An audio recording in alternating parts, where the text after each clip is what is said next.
अस्सलाम वालेकुम my YouTube family, सब कैसे हैं? उम्मीद है कि सब ठीक ठाक होंगे। और जो लोग ठीक ठाक नहीं है ना, इंशाल्लाह इस वीडियो के बाद बहुत ठीक ठाक भी होंगे और बहुत खुश भी होंगे, क्योंकि आज की वीडियो है इरेगुलर पीरियड्स, पीसीओज और हार्मोनल इश्यूज। हार्मोन्स की वजह से बाल बहुत ज़्यादा आना शुरू हो जाते हैं, एक्नी बहुत गंदे किस्म की होनी शुरू हो जाती है। इन सब मसलों का हल इस वीडियो में है, इसलिए ध्यान से देखिएगा।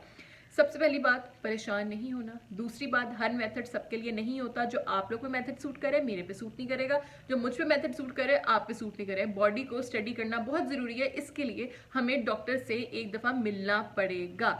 जो लोग डॉक्टर से भी नहीं मिल सकते, मैंने जनाब सर डॉक्टर ही आप लोग के लिए यहाँ बुला लिया, टेंशन किस बात की है? ठीक है जी। अच्छा, सबसे पहले तो बात कर लेते हैं, जब हम डॉक्टर के पास जाते हैं ना, डॉक्टर ने हमारी शक्ल भी नहीं अभी देखता। अभी हमने एक कदम ही उसके क्लिनिक में रखा होता है, साथ ही कह देते हैं ओहो वजन बहुत ज्यादा है बहना, वजन घटा लो।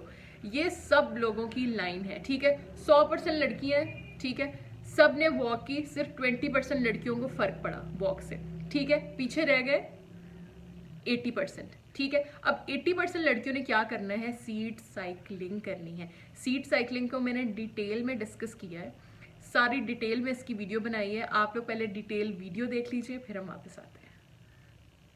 अच्छा जी, अब हम सीट साइकिलिंग के बारे में डिटेल से मैं आप लोगों को बताऊंगी, ताकि आप लोग कोई कन्फ्यूजन ना रहे इस वीडियो के बाद, आप लोग कोई क्वेश्चन ना रहे, ताकि आप लोग को आसानी से समझ लग जाए। इसलिए मैंने प्रॉपर एक चार्ट बनाया है आप लोग के लिए, और उर्दू में भी लिखा हुआ है, इंग्लिश में भी लिखा हुआ है, ताकि जिसको इंग्लिश में समझ नहीं लगे उर्दू में लग जाए, उर्दू में समझ नहीं लगे इंग्लिश में लग जाए, ठीक है जी। अच्छा जी, सबसे पहले सीड साइकिलिंग क्या है, बीज देख लेते हैं। इसको फ्लेक्स सीड्स इस तरह के होते हैं, अलसीस को कहते हैं। पंपकिन सीड, कद्दू के बीज इस तरह के होते हैं, छिलके वाले हैं। सेसमी सीड्स, तिल तिल इस तरह के होते हैं, ठीक है। उसके बाद सनफ्लावर सीड्स हैं, सूरजमुखी के बीज, ये इस तरह के होते हैं, ये भी छिलके समेत हैं। अच्छा जी, फ्यूनिग्रीक सीड्स मेथी दाना कहते हैं, ये इस तरह का मेथी दाना होता है। और ब्लैक सीड्स कह सकते हैं, ब्लैक क्यूमन सीड्स भी कह सकते हैं, इसको कलवंजी कहते हैं, ठीक है जी। ये आपने देख लिया। पम्पकिन सीड को छीलेंगे तो ये बनता है, देखें ये पम्पकिन सीड जो है बीज छिलके समेत है, इसको छील के हमें ये चीज़ मिलती है, ठीक है। उसके बाद हम सूरजमुखी के बीज छीलेंगे, ये सूरजमुखी का छिलके समेत बीज है, और छील के हमें ये चीज़ मिलती है, ठीक है जी। उसके बाद अलसी को भी पाउडर फॉर्म में कर लेंगे, तिल को पाउडर फॉर्म में करने की ज़रूरत नहीं है, और ये मेथी दाने को भी पाउडर फॉर्म में हम कर लेंगे। ये सारे बीज इस्तेमाल होते हैं, टोटल 6 किस्म के बीज है। अब आप लोग स्क्रीनशॉट ले सकते हैं ताकि आप लोग को आसानी हो। अच्छा जी, तो अब आप लोग इस तरह स्क्रीनशॉट ले लीजिए ताकि आप लोग को सारे मेथड की भी समझ लग जाए। ये मेथड है इसका, और ये सारा इसका बीज का डेमो है। अच्छा जी, अब बारी आती है कि हमने इसको खाना किस तरह। पहले 15 दिन और 15 से फिर 30 दिन, ठीक है। पहले 15 दिन हमने क्या करना है, अलसी के बीज 1.5 table spoon, kalonji 1/2 T-spoon, pumpkin seed कद्दू के 1.5 टेबल स्पून, ये हमने डेली की रूटीन बना देनी है। पहले 15 दिन सुबह ये खा लिया, थोड़ी देर के बाद ये इसकी चम्मच ले ली, थोड़ी देर के बाद फिर इसकी चम्मच ले ली, ठीक है। ये 15 दिन हमारी यही रूटीन रहेगी, ठीक है। 15 दिन हमने ये तीनों सीड्स बारी बारी खा लिए। उसके बाद हमने 16वें दिन इस पे आ जाना है, ठीक है। 16वें दिन से हमने ये शुरू करना है सेसमी सीड्स, तिल, ठीक है, 1.5 टेबल स्पून, फेन्यूग्रीक सीड्स मेथी दाने 1/2 टी-स्पून, और सनफ्लावर सीड्स क्या कहते हैं, सूरजमुखी के बीज 1.5 टेबल स्पून। सुबह ये खा लिए, उससे थोड़ी देर बाद ये खा लिए, उसके थोड़ी देर बाद ये खा लिए। 15 दिन के बाद 15 दिन ये करना है, ये 15 दिन ख़त्म होंगे दोबारा इस पे आ जाना है, फिर 15 दिन ख़त्म होंगे फिर इस पे आ जाना है, फिर 15 दिन ख़त्म होंगे फिर इस पे आ जाना है, फिर 15 दिन ख़त्म होंगे फिर इस पे आ जाना है। ये प्रोसेस तकरीबन हमने 4 से 5 महीने करना है, जब तक हम बिल्कुल अल्हम्दुलिल्लाह ठीक नहीं हो जाते। ये नेचुरल प्रोसेस है, इससे इंशाल्लाह इंशाल्लाह इंशाल्लाह बेहतरी आती है और आएगी। और जिन डाइटिशियन से मैंने पूछा था, उनके काफ़ी पेशेंट्स हैं जिनको बहुत ज़्यादा फ़ायदा हुआ है। तकरीबन अगर 10 पेशेंट्स हैं ना, तो 8 पेशेंट्स सिर्फ इसी की वजह से पीसीओ से निकले हैं और उनकी ज़िंदगी बदली है। तो इसलिए अब आप लोगों ने देर नहीं करनी है और ये स्टार्ट कर लेना है, और दोबारा जिसने स्क्रीनशॉट लेना है वो ले सकता है, ठीक है जी। हाँ जी जनाब, तो अब आप लोगों ने डिटेल वीडियो देख ली है, सीड साइकिलिंग क्या होती है, किस तरह करते हैं। अच्छा जनाब, एक बात मैं आप लोगों को इधर बताना ही चाहूँगी, मैंने छिलके समेत बीज लिए थे और मेरी अंगूठे is looking very much and my sir is swimming very much. तो इसलिए मैंने तो अब छिलके के बगैर बीज लेने हैं। वेरी डिफ़िकल्ट कि उसको एक एक छिलके को करो, चरगोज़े की तरह उतारो, और मेरे अंगूठे अभी तक ये ना बहुत ज़्यादा दर्द कर रहे हैं अंदर जा जा के उनका छिलका ना। इसलिए मैंने तो अब ये प्रेफर करना है, मुझे छिलके के बगैर अगर बीज मिले मैं तो वो लूँगी, छिलके समेत बहुत मुश्किल है इसको कैरी करना, क्योंकि 14 डेज़ में अपने पूरे कर चुकी हूँ। आज मेरा 15 डे है। अभी मैं आप लोग के सामने सेसमी सीड्स खाऊंगी। अच्छा जी, अब जिन लोगों को थोड़े बहुत डाउट शाउट हैं, हम डॉक्टर अक्सर से पूछते हैं। हाँ जी डॉक्टर साहिबा, आप हमें बताएं कि सर्दियों में नहाने से ठंड क्यों लगती है? ऐसे सवाल नहीं पूछते, डॉक्टर साहिबा से माइंड कर जाती है। हाँ जी अक्सर साहब, आप हमें बताएं कि सीड साइकिलिंग बेसिकली होता क्या है और ये अच्छा प्रोसेस है या नहीं? Assalamu alaikum. My name is Aksa and I am dietitian by profession and I'm running my own clinic in Faisalabad. So आज की जो वीडियो में मरियम ने आपको बहुत अच्छे से बता दिया है पीसीओएस के बारे में ये क्या है. उन्होंने जो जो बताया बिल्कुल एक्यूरेट बताया है और उन्होंने आपको ये भी बताया कि इसको ट्रीट करने के लिए मोस्ट सेफेस्ट वे क्या है. जो मोस्ट सेफेस्ट वे है वो सीड साइकिलिंग है. सीड साइकिलिंग जो है एक ऐसा प्रोसेस है जो पूरी दुनिया में माना जाता है. क्योंकि मैं अभी रिसेंटली जो है टर्की से वापस आई हूँ, तो वहाँ पे मैंने जो है बहुत ज़्यादा डाइटिशियन से, न्यूट्रिशनिस्ट से कंसल्ट किया कि वहाँ के जो लोग हैं, आप लोग जो हैं वो क्या करते हैं, क्या प्रोसेस वहाँ पे इख्तियार किया जाता है पीसीओएस को ट्रीट करने के लिए, हार्मोन्स को बैलेंस करने के लिए. तो वहाँ पे भी जो है सीड साइकिलिंग को ही प्रेफरेंस दी गई है. और अब अगर हम बात करें कि सीड साइकिलिंग क्या है, सीड साइकिलिंग है एक नेचुरल प्रोसेस है जिसमें आपको सीड्स खाने होते हैं. ये आपके जो है पीरियड साइकिल को रेगुलेट करता है, आपके हार्मोन्स को बैलेंस करता है. इस प्रोसेस में ये होता है कि आपको स्पेसिफिक सीड्स हैं जो आपको फर्स्ट 15 डेज में खाने होते हैं. उनका जो काम होता है वो ये होता है कि फर्स्ट 15 डेज में आपका एस्ट्रोजन लेवल जो है वो एक्टिवेट हो, वो रेगुलेट हो और उसको बैलेंस करना होता है, जिस वजह से आपका जो एग है वो बनने के बाद वो मेच्योर होने के बाद वो रप्चर हो सके, मतलब उसमें जो फर्टिलाइजेशन जो है स्टार्ट हो सके.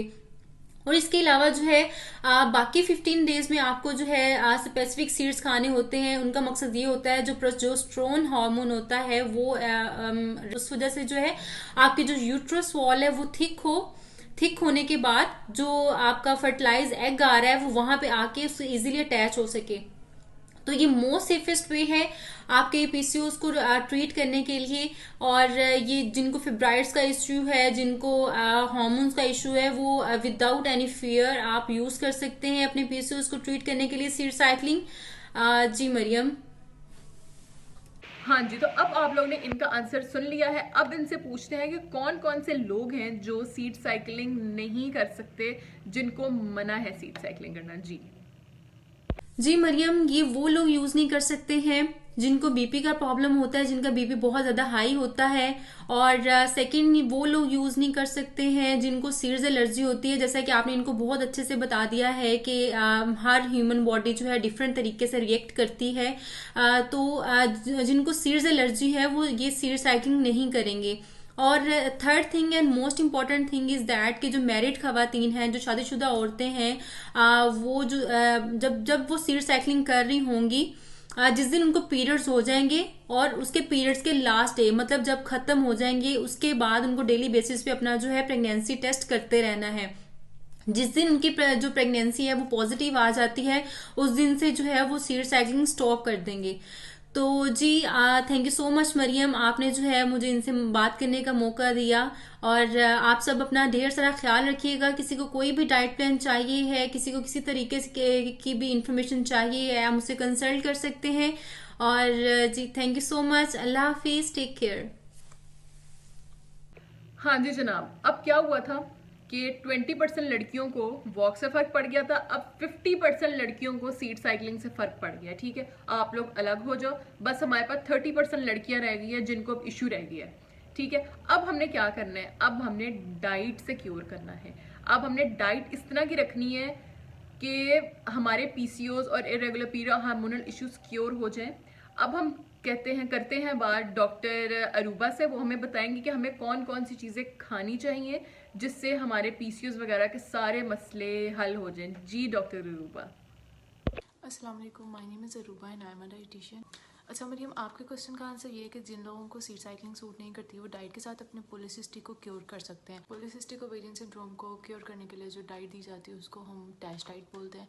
डैश डाइट में हमारे पास फ़िश आ जाती है, लो फैट डेयरी आ जाती है, पोल्ट्री आ जाती है, फ्रूट्स एंड वेजिटेबल्स आ जाती हैं और होल ग्रेन्स आ जाती है। इसके अलावा हमारे पास कुछ एंटी इन्फ्लेमेटरी फूड्स होते हैं और फ्रूट्स होते हैं, जैसे फॉर एग्जाम्पल ग्रेप फ्रूट हो गया, रेड एप्पल्स हो गए, बेरीज हो गए। ये वाले फ्रूट्स हमारे पॉलीसिस्टिक को क्योर करने में हेल्प करते हैं। स्पाइसेस में हमारे पास टर्मरिक आ जाएगी और सिनेमन आ जाएगा। टर्मरिक हल्दी, इसको हम अपने खाने में यूज़ कर सकते हैं और सिनेमन का हम कहवा बनाकर उस कहवे को हम कंज्यूम कर सकते हैं। ये भी आपके पॉलीसिस्टिक को क्योर करने में काफ़ी हेल्प करेगा।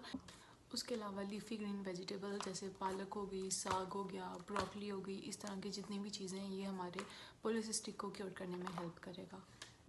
हम अपनी डाइट में नट्स भी ऐड कर सकते हैं as a snack. A handful of nuts can be taken during polycystic ovarian syndrome. इसका कोई नुकसान नहीं है, कोई प्रॉब्लम नहीं होगी, बट हाँ ऑब्वियसली मॉड्यूलेशन में लेना है क्योंकि excess of everything is bad.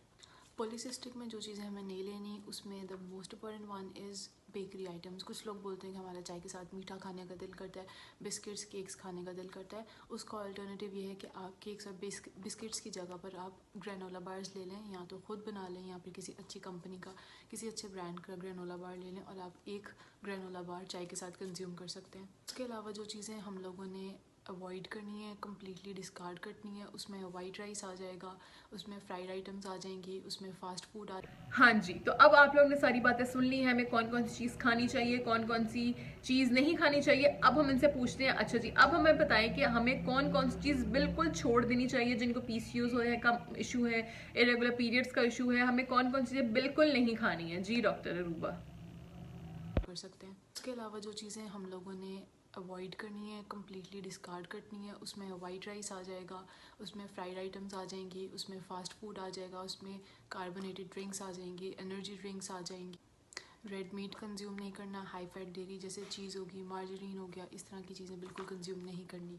हर इंसान का बॉडी टाइप डिफरेंट होता है। कुछ लोगों को सीड साइकिलिंग सूट कर जाती है, कुछ लोग डाइट से ही क्योर कर जाते हैं, बट हाँ जिन लोगों को सीड साइकिलिंग सूट करती है वो उसको ट्राई कर सकते हैं। और जिन लोगों को उससे फ़र्क नहीं पड़ता वो अपनी डाइट के साथ ही अपने पॉलीसिस्टिक को क्योर कर सकते हैं। बट हाँ the most important point is that you have to lose your weight first. सबसे पहले आपका जो सबसे ज़्यादा इंपॉर्टेंट पार्ट है, अगर आपको पॉलीसिस्टिक ओवेरियन सिंड्रोम है, आपने अपना वेट लूज़ करना है।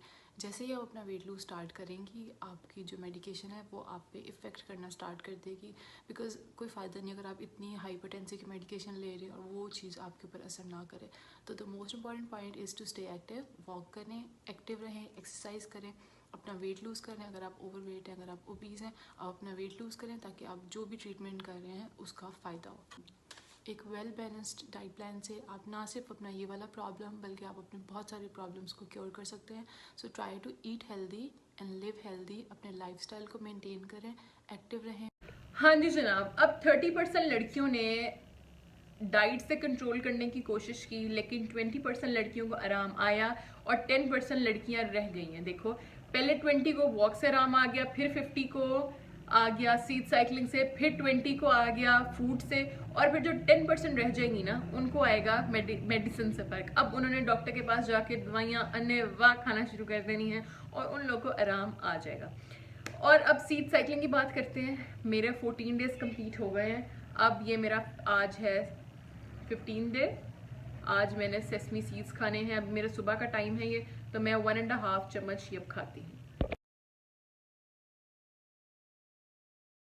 हाँ जी जनाब, तो अब मैंने अपनी सुबह की डोज खा ली है। अब मैं घंटे बाद दूसरी सीड्स खाऊंगी। अच्छा जी, एक बहुत इंपॉर्टेंट और थोड़ी सी पर्सनल बात मेरे लिए बताना इसलिए ज़रूरी है ताकि कुछ लड़कियों को तसल्ली हो जाए, उनके दिल को थोड़ा सुकून हो जाए। मुझे काफ़ी लड़कियों के मैसेज आते हैं, आप ही हमारी शादी अभी नहीं हुई तो हमें पीरियड्स का इशू है, हमें परेशानी होती है, बाद में बच्चे होंगे नहीं होंगे, हम कंसीव कर पाएंगे नहीं कर पाएंगे। देखें, मुझे शादी से पहले भी पीरियड्स का इशू था और अभी पीरियड्स का इशू है, इसलिए मैं सीड साइकिलिंग कर रही हूँ। ये जो काम होते हैं ना, ये सिर्फ, समझ आ गई ना, इसलिए परेशान नहीं होना, घबराना नहीं है, रिलैक्स रहना है। सब काम खुद ही ठीक हो जाते हैं। जितना परेशान होगे उतना ही मसले ज़्यादा बढ़ते हैं, और ज़्यादा सोचने से वो मसला ना और हो जाता है। ठीक है ना, मुझे बोलना नहीं आ रहा क्या उसको कहते हैं। ठीक है जी, उम्मीद है जी आज की वीडियो आपको बहुत अच्छी लगी होगी। जो दोनों डॉक्टर्स हैं ना, दोनों डॉक्टर साहिबान के नंबर कह रही हूँ, इंस्टाग्राम और यूट्यूब हैंडल्स मैं नीचे डिस्क्रिप्शन बॉक्स में डाल दूंगी। आप लोगों ने अब उनका सर खाना है मतलब उनसे पूछना है, जो भी करना है, डाइट प्लान लेना है, जो लेना है, किसी किस्म का क्वेश्चन है, आप लोगों ने उनसे पूछना है। अगर वो जवाब नहीं देंगे, आप लोगों ने मुझे शिकायत लगानी है, मैं उन्होंने भी कन खिंचेंगी तो थोड़े भी कन खिंचेंगी ठीक है जी, उम्मीद है जी आज की वीडियो आप लोग को बहुत अच्छी लगी होगी। देखने का बहुत शुक्रिया, दवा में मुझे याद रखिएगा। अल्लाह निगहबान।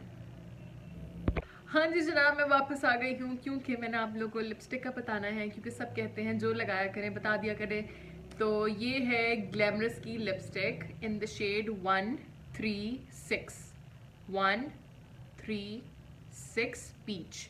ठीक है, ये कुछ इस तरह की दिखती है, बहुत मज़े की कलर, बहुत मज़े का कलर है, ये ले लेना ठीक है लाजमी।